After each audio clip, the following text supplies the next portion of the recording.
আজকে আমরা শুনব পুরনো লাশ কাটার ঘরের গল্প। যে ঘটনাটি বলতে যাচ্ছি তা ঘটেছিল আমার এক বান্ধবীর বাবার সাথে। বান্ধবীর মুখ থেকে শোনার পর তার বাবার থেকে জিজ্ঞাসা করেছিলাম ঘটনার সত্যতা সম্পর্কে। তিনি অকপটে স্বীকার করেছিলেন ঘটনাটি হচ্ছে 1980 সালের দিকে। তখন আজকের এত সুন্দর রাঙামাটি এত উন্নত হয়নি। জঙ্গলে ঘেরা রাস্তা, আলোর সংকল্পতা, লোকজনের অভাব, সব কিছু মিলে রাঙামাটির কিছু কিছু এলাকায় সন্ধ্যার পর থমথমে ও ভৌতিক পরিবেশ সৃষ্টি হতো।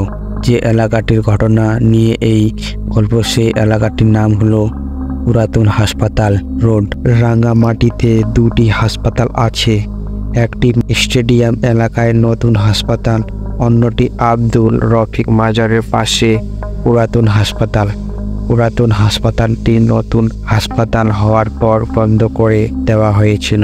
আমার বান্ধবীর বাবা প্রচুর পরিমাণে মদ খেতেন। একদিন রাত তিনি তার বন্ধুর বাসায় মদের আড্ডা দিতে দিতে রাত 1টা বাজিয়ে ফেলেন। তখনকার সময় রাঙামাটিতে গাড়ি চলাচল বন্ধ হয়ে যেত। তিনি তার বন্ধুদের নিষেধ সত্ত্বেও হেঁটে হেঁটে তার বাসায় যাওয়ার সিদ্ধান্ত নেন এবং মাতাল অবস্থায় বাসায় যাওয়ার উদ্দেশ্যে বন্ধুর বাসা থেকে বেরিয়ে পড়েন।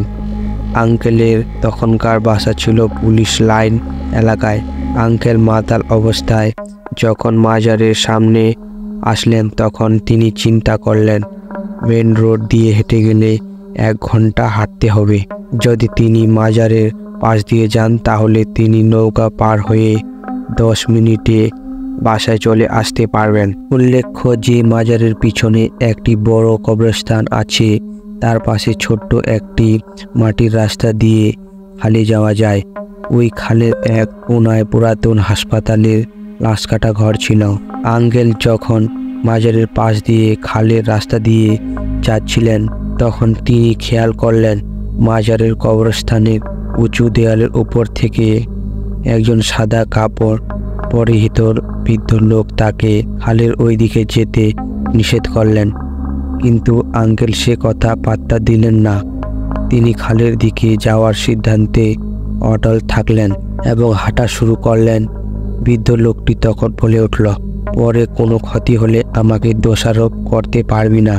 এই রাস্তা ভালো না, তুই অন্য রাস্তা দিয়ে যা, তোর ক্ষতি হবে। এই বলে তিনি হঠাৎ মাজারের কবরস্থানের মধ্যে উধাও হয়ে গেলেন। আঙ্কেল মাতাল অবস্থায় এত কিছু তোয়াক্কা না করে ঘাটে যখন পৌঁছালেন তখন তিনি খেয়াল করলেন পুরো ঘাটে কেউ নেই। ঘাট সম্পূর্ণ জনমানব শূন্য। ওই ঘাটে সরকারি একটি নৌকা ছিল, যা রশি টেনে টেনে এপার ওপার হওয়া যেত। আঙ্কেল যখন একা একা নৌকায় উঠলেন তখন তিনি খেয়াল করলেন খালের পাড়ে পুরনো লাশ কাটা ঘরের দরজাটি আপনা আপনি খুলে যাচ্ছে, আবার বন্ধ হয়ে যাচ্ছে।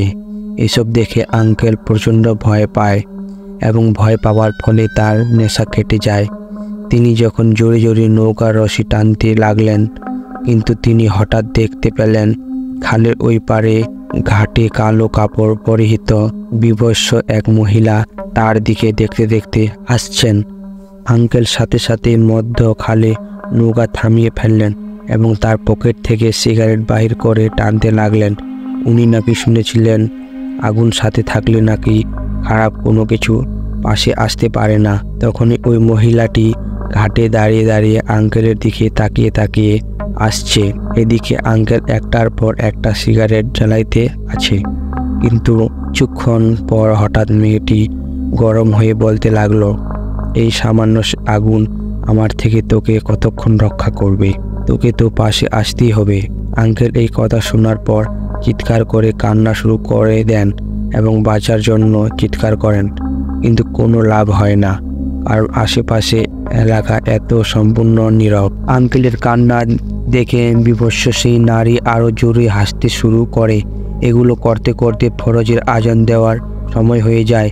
আঙ্কেল তখন দেখলেন বিভৎস সেই মেয়েটি আস্তে আস্তে হেঁটে হেঁটে লাশ কাটার ঘরের দিকে চলে যাচ্ছে। যেতে যেতে হঠাৎ পিছনে ফিরে আঙ্কেলকে বলল, তোর মায়ের বুকের দুধের অনেক শক্তি, তুই আমার হাত থেকে বেঁচে গেলি, আগামীতে হাতে পেলে আর ছাড়বো না। এই বলে মেয়েটি লাশ কাটা ঘরের দিকে আবার হাঁটতে শুরু করলো। আঙ্কেল তখন আস্তে আস্তে নৌকার রশি টানতে টানতে অপর পারে পৌঁছালো। কিন্তু আঙ্কেলের দুর্ভাগ্য ছিল তখনই আঙ্কেলের শেষ সিগারেট শেষ হয়ে নিভে যায় এবং ফরজের আজান দিতে এখনো 5 মিনিট বাকি ছিল। তিনি বিপদ কেটে গেছে মনে করে নৌকা থেকে নেমে যায়, কিন্তু তিনি বুঝতে পারেনি বিপদ এখনো তার জন্য অপেক্ষা করছে। নৌকা থেকে নেমে একটু সামনে যাওয়ার সাথে সাথেই সেই কালো কাপড় পরিহিত বিবস্ত্র সেই মেয়েটিকে তার পাশে দেখতে পায়। তিনি তখন দৌড়ে নৌকায় উঠতে যাওয়ার আগেই সেই মেয়েটি আঙ্কেলের গলায় কামড় বসায় এবং জোরে একটা থাপ্পড় দেয়। কিন্তু আঙ্কেলের ভাগ্য ভালো, তখন ফরজের আজান দেওয়ার ফলে খারাপ জিনিসটা তাকে ছেড়ে দেয়। পরে সকালে আঙ্কেলকে অজ্ঞান ও রক্তারক্ত অবস্থায় ঘাটে পড়ে থাকতে দেখে এলাকার লোকজন তাকে মেডিকেলে নিয়ে যায়। ওই যাত্রায় আঙ্কেল বেঁচে গেলেও চিরদিনের জন্য তার ডান কানের শ্রবণ শক্তি হারিয়ে ফেলে। সেই দিনের পর থেকেই আঙ্কেল আজ পর্যন্ত আর মদ স্পর্শ করেননি।